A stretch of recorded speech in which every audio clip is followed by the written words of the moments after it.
असतो मा सद्गमय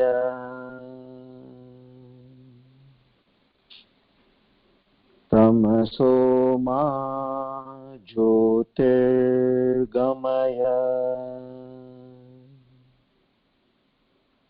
मृत्योर्मा अमृतं गमय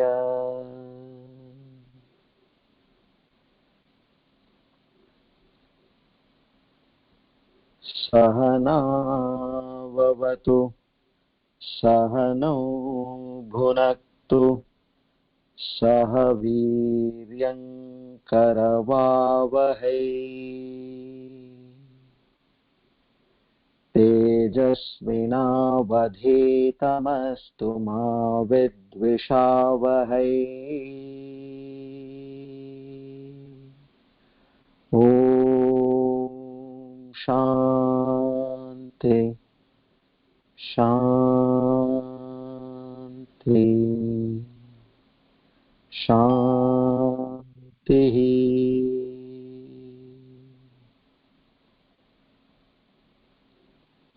हरि ओम तत्सत्। श्री चिन्मय सद्गुरवे नमः। Shri कृष्णार्पणमस्तु।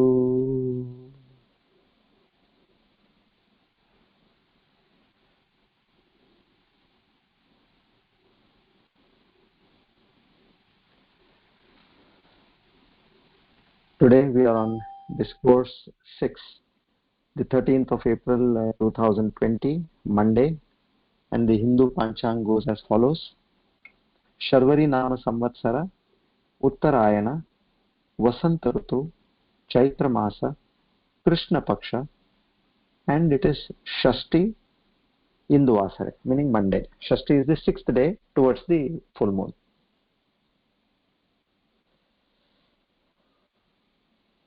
We invoke immense blessings from the Lord, and we offer our humble salutations to the entire Guru Parampara for having blessed us with this knowledge.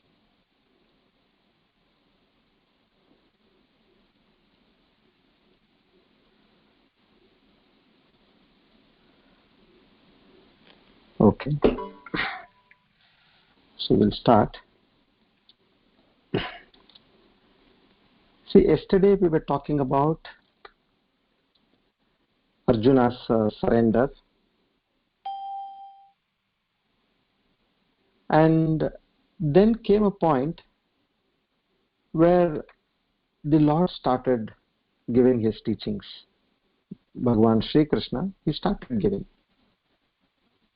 Now, he could have easily got away with being the creator, changing Arjuna's mind, or even changing Duryodhana's mind. Any kind of a miracle he could have done, but he did not opt for that. He wanted Dharma to prevail, and for Dharma to prevail, the war was inevitable and evident. So now, as he starts his preaching, I thought personally, like, we all should not go through the problem which I had faced when I was learning, because the moment you get without much of a knowledge of certain concepts, theories and laws, it is a little difficult to understand the verses. The reason being, Lord Krishna straight goes into the pinnacle of wisdom, the ultimate wisdom, what we call, he goes to that extent. And for that we need to have a bit of a background. So in that context, yesterday I was briefly talking about, look, we all assume and we have taken it for granted that we are this body and mind complex. When you say, who are you? You give your name, your parents' name, where you were born, and your profession, your height, your weight, your color, your gender, all that we talk, and we say when you talk about you, this Aadhaar card or passport detail list comes in front of our mind. Now this is the biggest ignorance factor what we have to overcome. When I say now I'll be introducing you to yourself, meaning now you have to see what is your true nature. So in that, when we yesterday spoke about what the body is made up of, we got to know that this has been one of the most miraculous and wondrous creation on this earth, on this planet. And we have no role to play in this creation.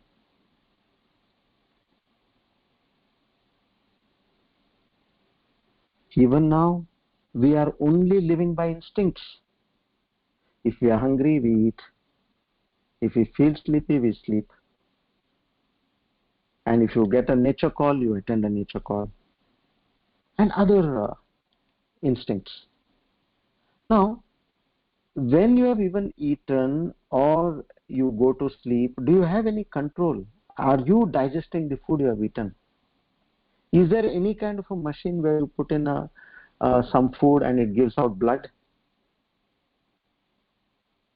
That is the amazing nature of the body which God has created.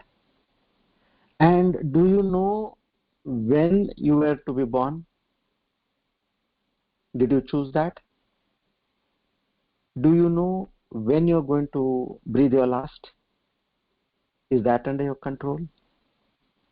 So which means there is some supernatural power or force which is working in this entire universe, controlling each and every person, being, or a thing. Nothing is without any control. It is all programmed. The basic meaning of cosmos in Greek means in order. Everything is moving in perfect order to the 0.00001, you can say. Even you can go much ahead. To that preciseness, the universe is functioning. So when we have understood that, yes, let's see now what is my true self. So we know that our body is functioning because of the consciousness which is there in us. You all agree with me on this? Because the moment this consciousness is not there in the body, you are no more. It's so pathetic. We know the person so well, everything is fine. After the person is dead, you go for the cremation and they ask you, when are they going to take this body? See, the person loses his identity totally. What you were talking about, all your Aadhaar and passport details, all that goes for a toss. Your name itself is gone in that jiffy. So we are because of this consciousness, and we came into existence because of this consciousness, and we will be no more because of that consciousness not being there. So in such a situation, let us understand, okay, what exactly came into being in terms of when we say what we have a body, yes, we have a mind, and what else do we have? Then what happens when we die? And how did we in the first place come into being, meaning being born? All those aspects we'll learn. Because eventually, to know your true self, first let's understand ourselves, whom we consider, yes, me meaning this body.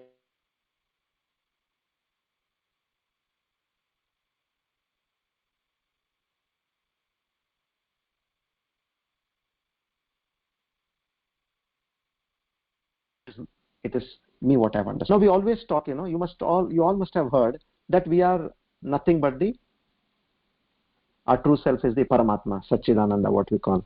I think this much we have heard, and I'll start from there. I'm now going to go by the theory of elimination, so that it will make you much clearer. Theory of elimination is as simple as, like, if there is a student who has appeared for an examination, and he calculates, from backwards, from 100, how many marks he has lost in various questions. He says, here I have lost half, here 1, here another half, and here another 1. So totally I have lost 3 marks. So means I should get about 97. Give or take 1 or 2, 1 mark here and there. But a duffer, what he'll do, he'll calculate how much he's going to get. In this question I'll get 1, in this I'll get 2, that way, So here, the definition as per the scriptures for Atma is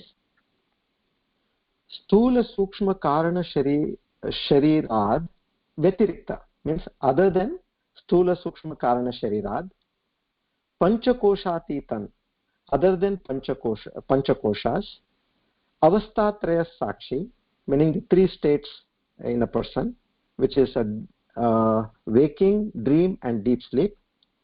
Satchidananda Swarupa San, meaning I am of the nature of Sat, Chit and Ananda. Yes Tishtati Sa Atma. This is the definition for Atma. So which means from this we got to know that we are the nature of Sat, Chit, Ananda. What we are not is the 3 bodies, which are the gross, the subtle and the causal, which I'll be taking now. And you are not the Panchakoshas, the 5 layers of a body, that is also explained. And we are not the dream, waking and deep sleep. Okay? So under the elimination theory, now let's first study the 3 bodies, which is we are not the gross, subtle and causal bodies. Okay. Now, what we can understand is very vividly about ourselves is our gross body, because we can feel it with all our senses. So, Sthula Shariram is the gross body. It is known as the gross body, which is made up of these 5 elements. Basically 5 elements, and then you have the flesh, the bones, blood, skin, various organs in the body. All this comprises a complete human body. Now, how does this body come to you? This body comes to you out of the good actions you have done in the past, which is based on your karma. So it is known as Satkarma Janyam, meaning this your body is born out of the result of your past actions. And it has got 6 stages of in general, as far as right from the birth to the death. Now what are those? First is the Asti, means you come into existence, where when in the mother's womb, when a mother is conceived, there the existence comes there. Till then there was no existence of life. Second is you are born after 9 months. That is known as Jayate. Asti, Jayate. Then Vardate. This is the 3rd stage of development of a body, which is nourished by food. You are nothing but what you are made up of nothing but what you eat. All that transforms into a good food. The food gets transformed into making up your body. You must have seen people who take really good food, their skin texture or their entire body, their health. It makes a difference than a person who is taking rubbish or food which is not supposed to be eaten. So your body is completely made out of the food. So 3rd one is it's nourished by food and it grows, Vardate. The 4th stage is where it is Viparinamate. Viparinamate is where it matures. Boys, girls, at a particular age, they mature. Meaning there they come to a statehood of further reproduction stage. So that is a very important phase in human body's life. So that is viparinamate. Then the state starts is apakshiyate, which means slowly the body starts weakening. The hair starts graying, the skin starts loosening, the energy levels start going down. All this is a part of the process of the body. And then finally we have vinashyati, which means the body dies. And that we call it as death. Now, what else does this body do? How is it made up of? It is made up of those 5 elements. And you all must know that, you all must have heard that once the body dies, then the body is either cremated, or it is buried, or it is given to vultures. Several ways of burying, of the end process of a body. Now, eventually, if you work backwards, what happens? It goes back into those 5 elements. So it is made up of those 5 elements, and it eventually goes back to those 5 elements. And then it is born with all the past actions. Some people get a very good body. Some people get a slightly diseased body right from the beginning. They have some problem or the other from birth, or they gradually get over a period of time. No, all this comes out of the satkarma janyam, what we call, as a result of your past actions. And then this body is also sukha dukkha adi bhogatanayam we call, meaning it is a place where all the good and bad, joys, sorrows, everything is experienced at the level of the body, physical level.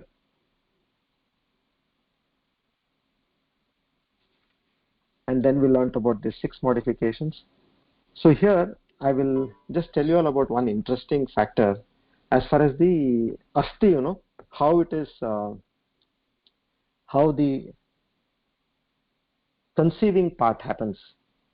Now, this jiva, when it travels after the death, okay, it goes to, they call it as a Panchagni Vidya, they call this, which is told by the Chandogya Upanishad, Brihadaranyaka Upanishad, and the Brahma Sutras, where it is all in the process of oblations. Nature gives oblation at every level. So first the sun gives an oblation to the first Agni, which is the moon. And moon means, we know, it is the mind aspect of a jiva.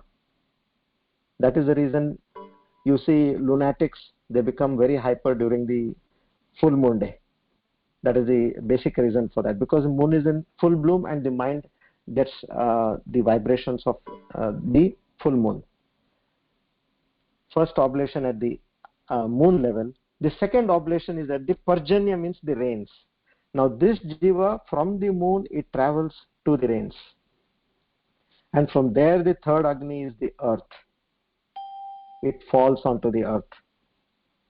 Now imagine this, from the moon to the rains, and from rains it falls onto the earth, this jiva what we are talking.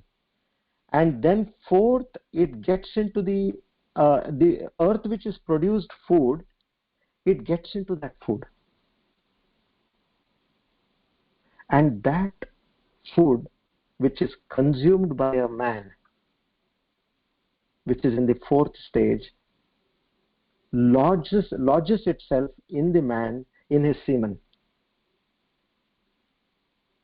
And the other qualities of what all DNA and the genes and other things, all that computation takes over there. And finally, this jiva which is in the semen, it comes out, it modulates into a sperm.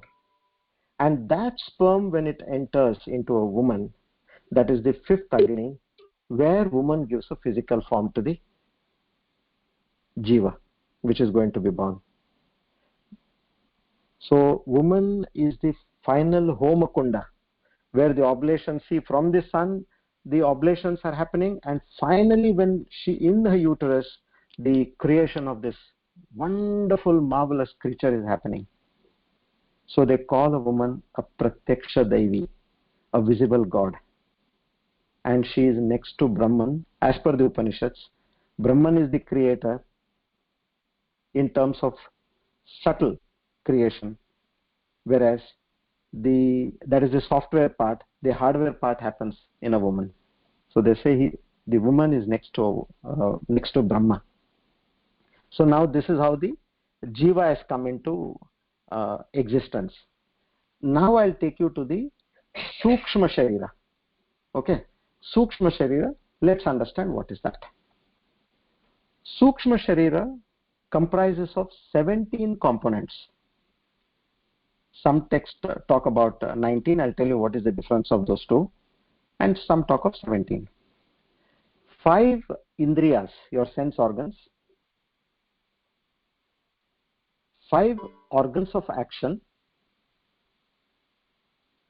5 pranas.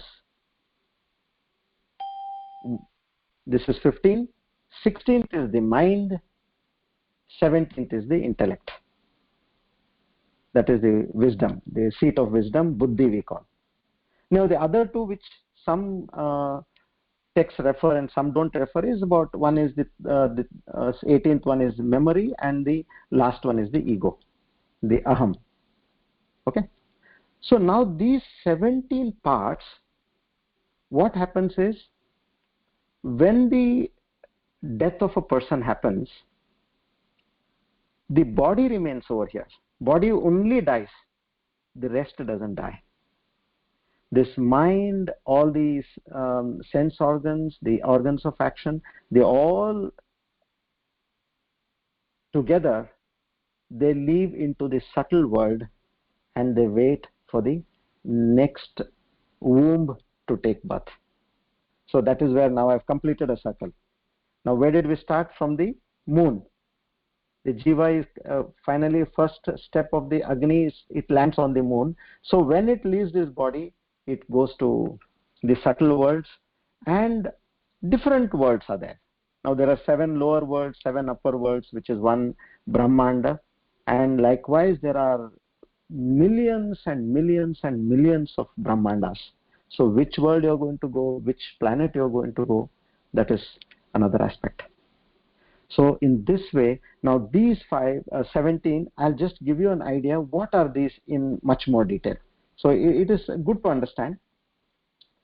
The organs of perception, as you all know,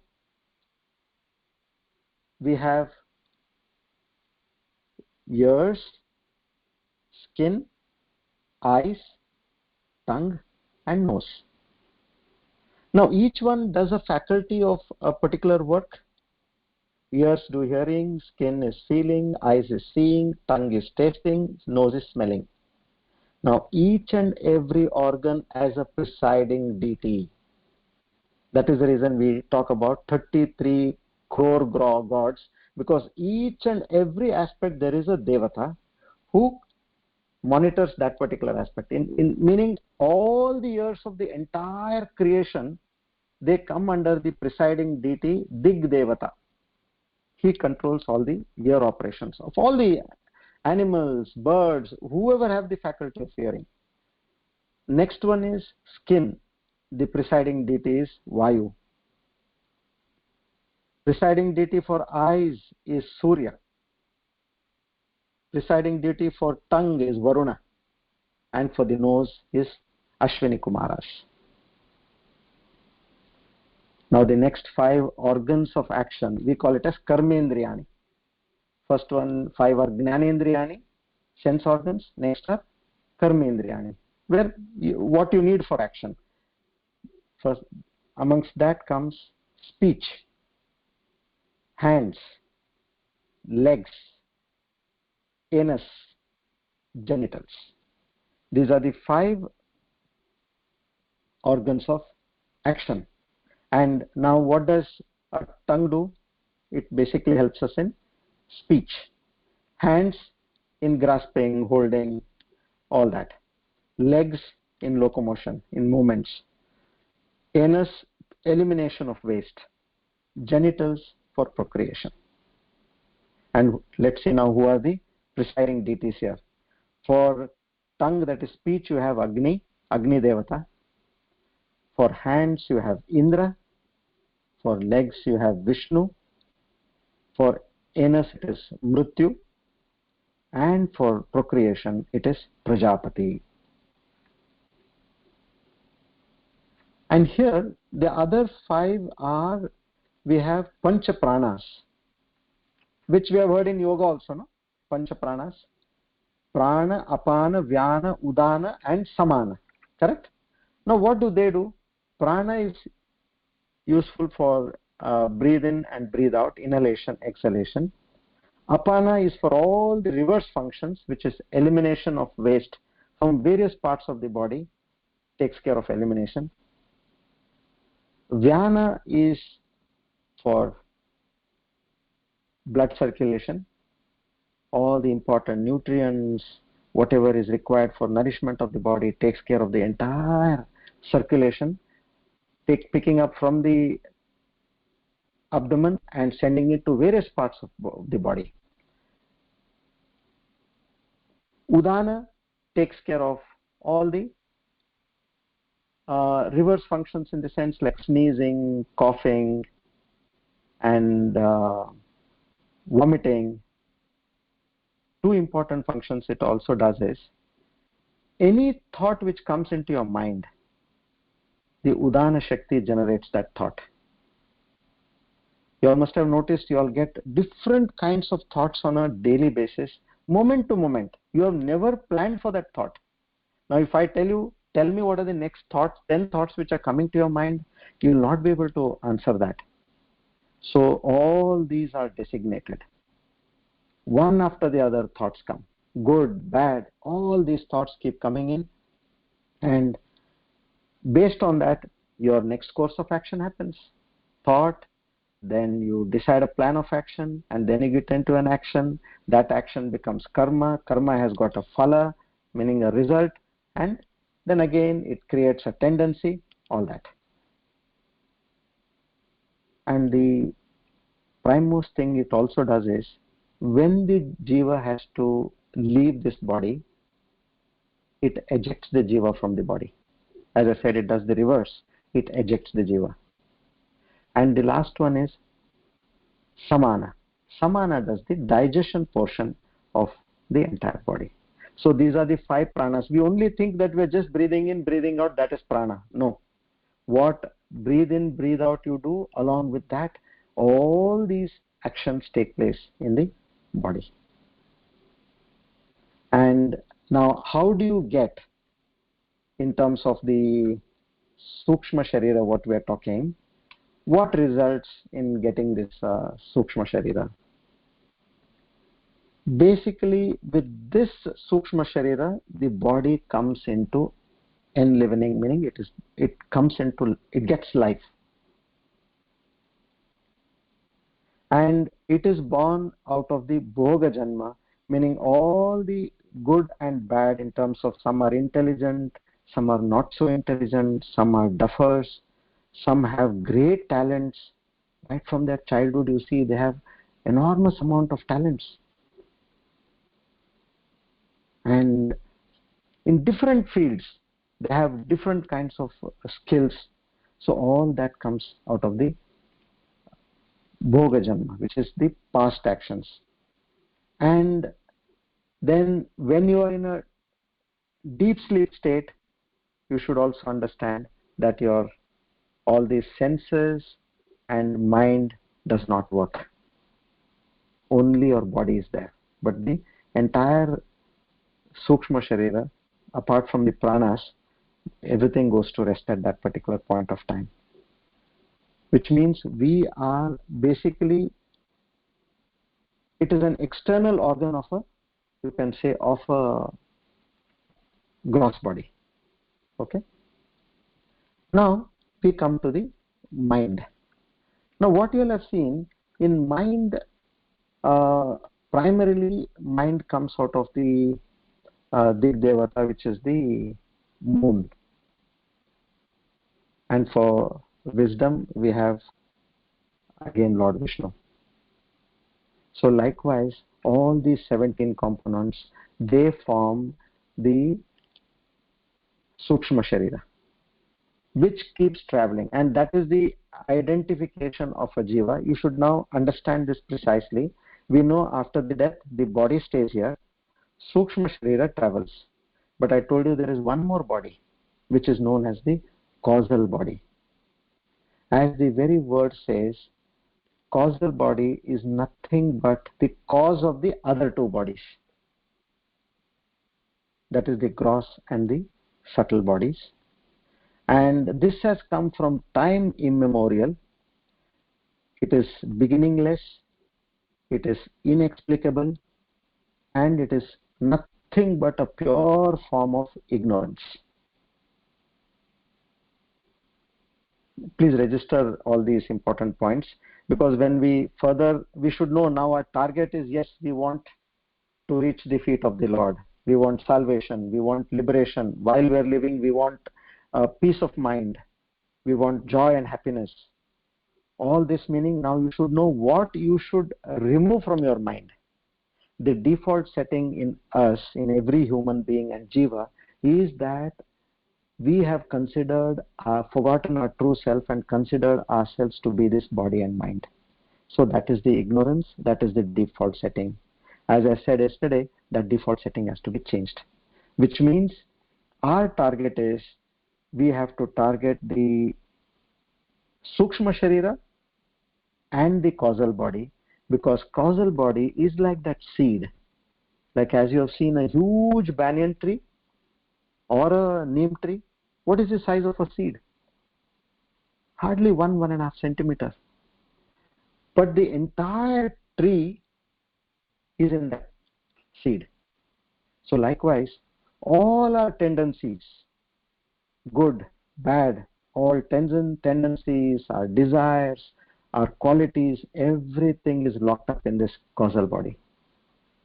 And this causal body and this Sukshma Sharira, they keep on going from life after life, life after life. It keeps changing bodies.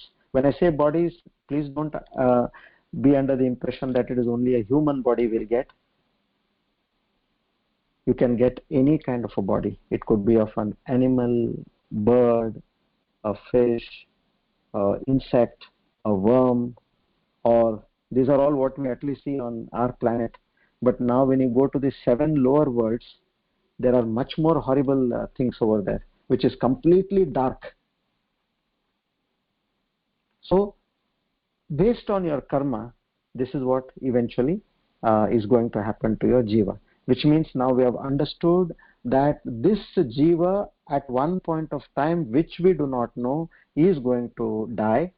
The body is going to remain here, which is burnt and cremated, or buried and cremated.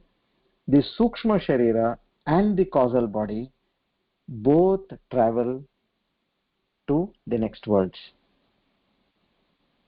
So our target point has to be, now how I can change the default setting of ignorance in myself, understand my true self, and bring an end to this Sukshma and causal body right when you are living. The rarest of the blessings given to a human birth is, you can achieve that salvation right while you are living. Even the devatas are deprived of this particular benefit. This is again a law. You can't question this. A devata, if he questions, no, I am a devata, I am of a superior category. Now, if I have understood this truth, then I should be immediately getting liberation. No, you have to take a human birth, or you have to follow the law of karma, where the computation of the punya and papa, once it is done, then eventually you will get your mukti at the derived point of time. So this is all the fantastic science which is going behind whatever we discuss now. Okay, so we got a complete full cycle of where we are and what we need to do. And your question may come, then if you say that I am not this body and mind, then how do I function in this world? So we'll talk about this tomorrow. Okay. Any questions, please?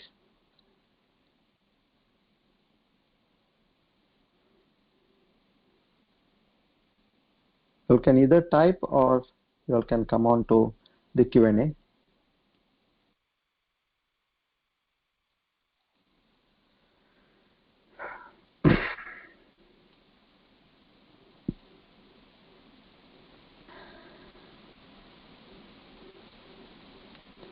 Yeah, Shamla, what's your question?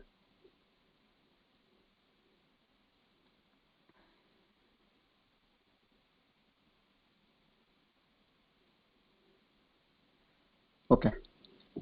So I'll read the question. When we sleep, if all our indriyas, they sleep, or if the Panchabhutas sleep, what is the dream? Hmm? Hmm. Oh, sorry, that is Vidya's question. No, sorry, it's not Shamli's question. Okay, this is Vidya Bhatka's question. So how do we dream? Okay. Now, as you have seen, now we have three bodies, right? In a waking state,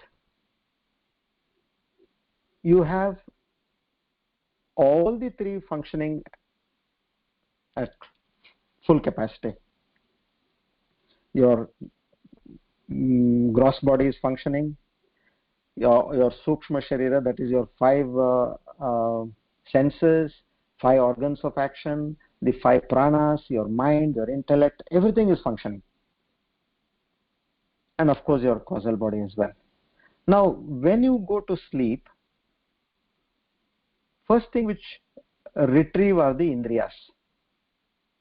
So there you are lying on a bed, your mind projects a world of its own, where with all the gathered information in the waking state, in terms of imagination, in terms of desires, in terms of its liking, disliking, all that gets concocted, and it projects a new world and a new atmosphere altogether, with a proper dialogue and reaction, action. You have sometimes you have agony, you have joy, you have fun. Everything is projected in the dream. So there you have only the body and the mind. Your senses are not there. And another rule over here which applies is, whatever you do in a dream, be it however a good deed it is or a bad deed it is, you will not get any papa or punya for it. The reason being, only your mind is working, but your buddhi, the intellect, is not working. So that is the reason there is an exemption. As all the animals, which you should know, are on an autopilot mode, they don't have an intellect. So no amount of good deed or a bad deed comes to an animal or an insect or a worm or whatever it is, other than a human being. Only we human beings, we are given the advantage of gaining punya. Of course, papa also comes if you do something wrong, but at the same time you are in a position to elevate to the highest level which no other devatas can also think about. So that way, so since buddhi is not there, you are not getting the benefits of papa or punya. Vidya, is it clear? You just answer for that. In the meantime, I'll take Vishak's Shamla's question. That is causal body the same as Atma? No. Causal body is completely different from Atma.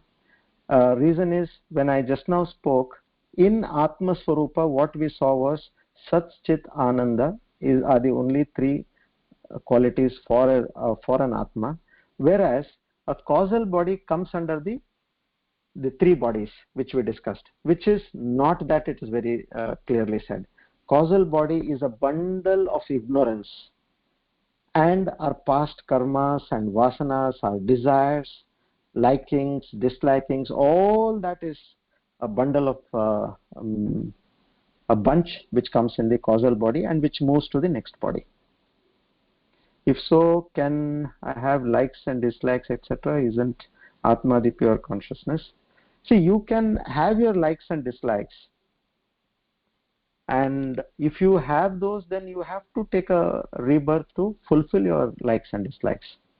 Any person, be it punya or papa or likes or dislikes, a jiva has to take a rebirth.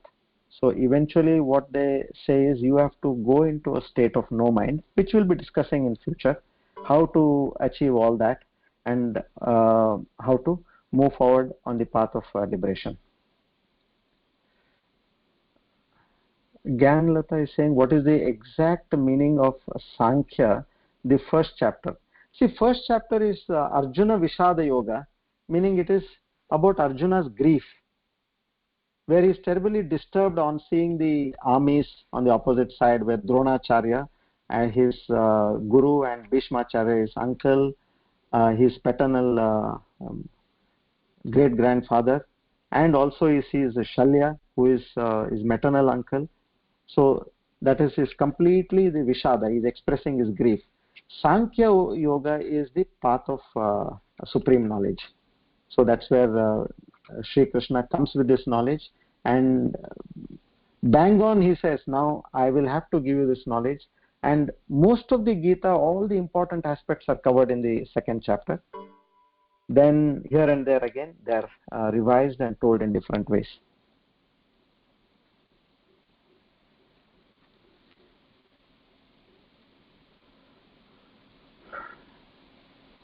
Any more questions? Is Shamli and Vidya, are you all clear?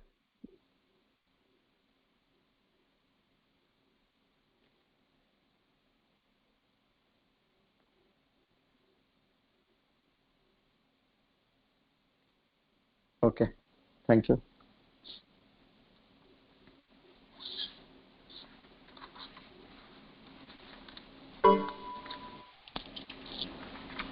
Okay, shall we move ahead then? We do the prayers.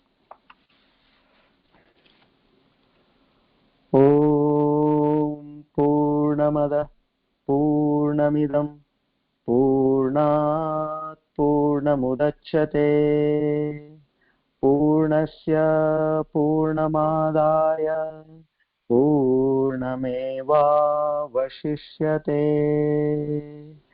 Om Shanti Shanti Shanti.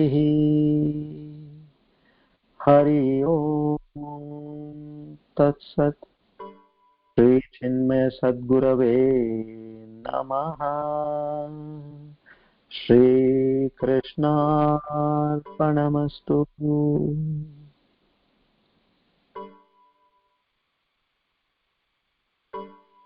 O Lord, you say that we have come with ignorance, and only you can drive away this ignorance in me. Please give me the right knowledge, the strength, and the way to go about in understanding this knowledge. Our Sastanga pranams to the entire Guru Parampara for having this knowledge right at our doorstep. Thank you, everybody. I think Chetna has a question.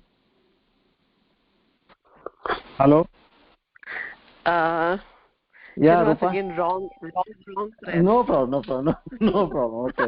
Okay, bye. Hari Om. Bye. Thank you so much. Bye. Hari Om. Bye. Hari Om.